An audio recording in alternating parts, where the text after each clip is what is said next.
Bueno, estos desafíos están íntimamente relacionados. Por una parte, una realidad de hecho de nuestra región es que paulatinamente, después del proceso de reforma liberal de los últimos 30 años, el mercado de trabajo ha dejado de funcionar como el mecanismo fundamental de integración social de las personas a los sistemas de protección social. Cada vez es más común que las personas atraviesen situaciones de precariedad laboral, que tengan que recurrir al sector informal para obtener alguna forma de ingreso, que se enfrenten a un contexto donde no hay realmente ningún tipo de seguridad para el desempleo. Entonces, en un contexto como este, evidentemente un desafío fundamental es crear otro sistema, otro pilar para el bienestar que no esté fundado en los sistemas contributivos. Y entonces hay que desarrollar un sistema no contributivo de carácter universal que esté basado en otra cosa distinta, y esa única otra cosa distinta que puede funcionar es la ciudadanía, y construir derechos y construir instituciones alrededor de los derechos de ciudadanos. Esto es mucho más fácil decirlo que hacerlo.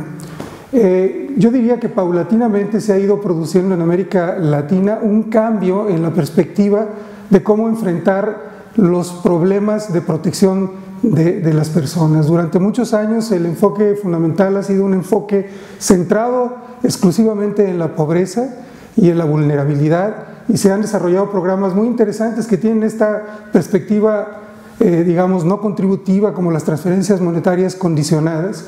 pero cada vez es más claro que hay un rezago importantísimo en algo que tiene que ver con la calidad de los servicios, y hemos ido creando sociedades donde hay una estratificación muy grande, y eso se ha traducido en que no haya ninguna posibilidad de integración de las personas alrededor de una idea mínima de lo que debe ser el bienestar para todos.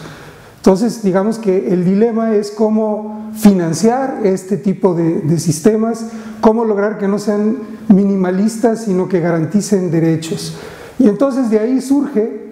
el otro dilema, y es el dilema fiscal. Hace falta construir coaliciones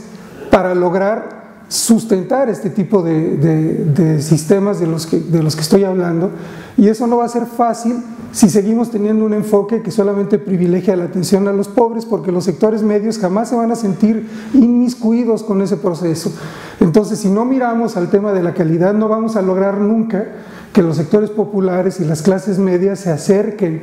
a una perspectiva compartida, y entonces estén dispuestos a contribuir para algo que ellos consideren también es un derecho para ellos.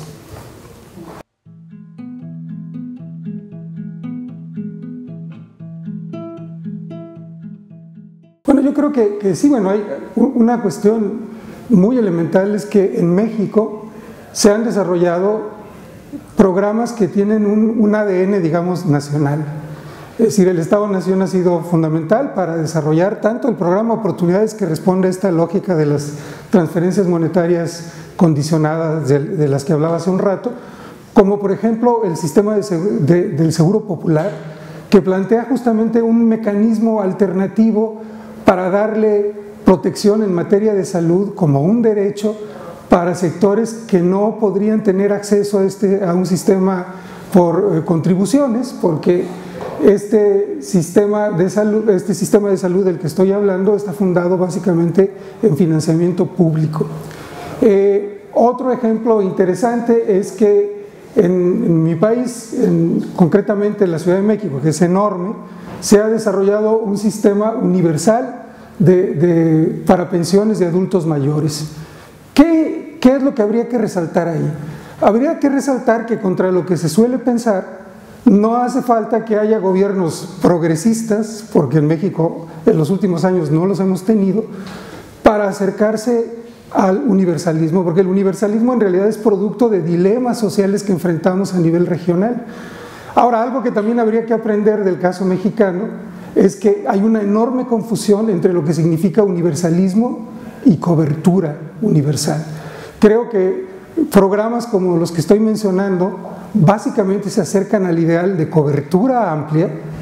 pero se alejan del ideal de los derechos compartidos. Entonces yo creo que habría que aprender un poco del caso mexicano, porque lo que ha ocurrido es que hay mucho mayor segmentación de los sistemas de salud, y ese también es un dilema fundamental para poder acercar, para poder construir estos derechos de los que estoy hablando. Hay que reconocer de entrada que tenemos sistemas que son muy fragmentarios y que reproducen la desigualdad. Entonces hace falta reformas incluso a estos procesos, y eso muestra también que el aprendizaje es algo reflexivo y que va a tomar bastantes años.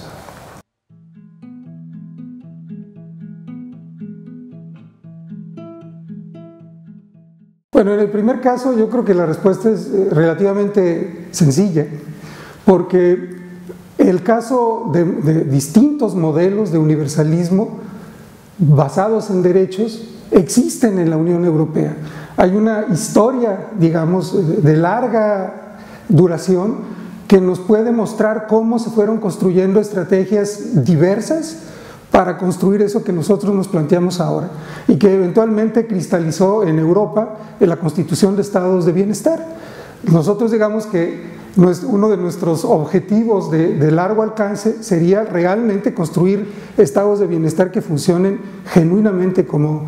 tales. Entonces digamos que hay un aprendizaje que podríamos compartir del caso europeo, y este aprendizaje yo diría que va todavía más allá, porque durante muchísimos años hemos pensado que lo central es combatir,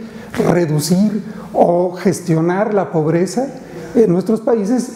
cuando realmente los ejemplos europeos nos muestran que la reducción de la pobreza, para hacer realmente algo que realmente dure a lo largo del tiempo, se produce más bien por la reducción de las brechas en términos de desigualdad.